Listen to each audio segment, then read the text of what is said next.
2절입니다. 개혁성경 앞에서 읽었죠? 젖먹이들과 어린이들의 입이 당신의 힘을 확실히 세웠습니다. 세웠다. 원수와 스스로 복수하고 있는 당신의 대적들을 잠잠하게 만들기 위하여.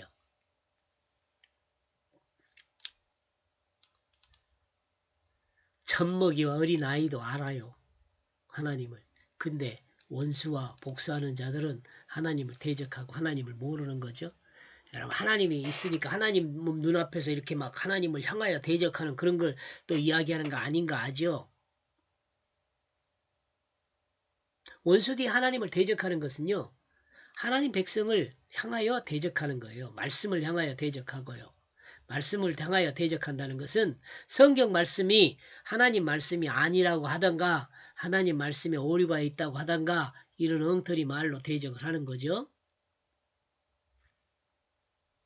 하나님을 볼 수 있는 건 그렇게 어렵지 않다는 생각입니다. 이건 제 생각이에요. 하나님을 볼 수 있는 건 그렇게 어렵지 않아요. 본문은 사람으로 태어난 모든 사람은 하나님의 존재를 인정할 수밖에 없다고 말씀하고 있습니다. 젖먹이는 어린 아이도 하나님의 권능을 확실하게 드러낸다고 말씀하고 있습니다. 천사 같은 어린 아이의 옹알이를 듣고 보면 하나님의 있음을 드러낸다는 거죠.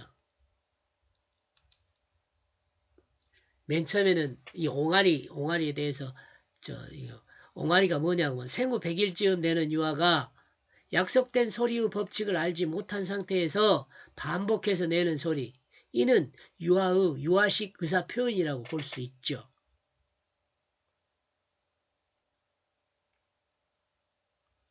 그러니까 어려서 외국어를 배우면 빨리 배운다 그러잖아요. 순간은 악한 자들이 승리하고 늘 이기는 것과 같이 느낄지 모르지만 어린 생명이나에서 어른이 되어가는 과정에 분명하고 온전하게 하나님의 권능을 드러내게 된다고 말하고 있습니다.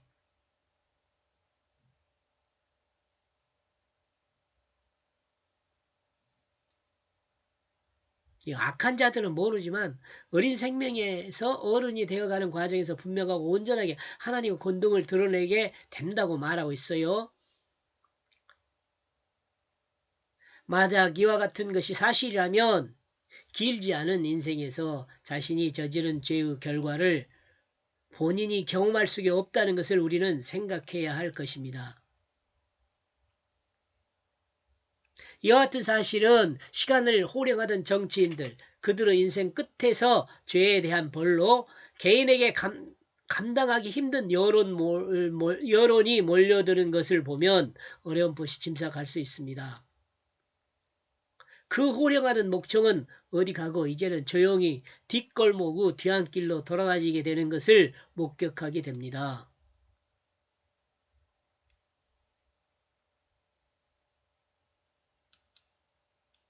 요것은 제가 신문 보고 생각한 이야기인데, 어떤 사람이 이 나라를 어렵게 만들었지만 나중에는 조금 치매가 와가지고 어디 돌아다니 말고 자기 집 뒷골목만 왔다 갔다 하는 것을 기자가 찍어갖고 본 걸 뉴스에 내서 제가 이거 생각한 거예요. 어찌 어리석은 삶으로 하늘의 공의를 가리겠습니까? 어찌 현재의 순간으로 인생 전체를 가릴 수 있는 것처럼, 어찌 현재의 순간으로 인생 전체를 가릴 수 있는 것처럼 착각하며 자신의 힘을 넘어서 자기 욕심을 다하려 하는지, 안타까운 것들이죠. 결국엔 잠잠하게 될 그것을 어찌 모르는지. 우린 역사를 통해서 이런 내용 다 배웠잖아요. 그런데도 배워도 소용이 없어요. 그죠? 현재의 순간으로 인생 전체를 가릴 수 없어요. 인생 전체의 결국을 경험하지 못한 인간은 어리석음이라 하겠습니다. 인생 결국을 경험하지 못하기 때문에 그래요. 이렇게 해서 말씀이 주는 교훈은 하나님의 이름이 위대함을 아는 것이 뭐예요? 지혜의 근본이에요. 하나님의 이름을 아는 것이 모든 인생의 결국을 알게 된다면 하나님의 이름을 아는 것은 모든 인생이 결국을 알게 된다면 다만 마지막이 아니라 과정에서 알게 되기를 소망합니다. 미안합니다. 하나님의 이름을 아는 것은 모든 인생의 결국을 알게 됩니다. 다만 모든 인생의 결국을 알게 되는데 다만 마지막에 그것을 알면 늦으니까 이 삶의 과정에서 알게 되기를 소망합니다. 삶의 과정에서요.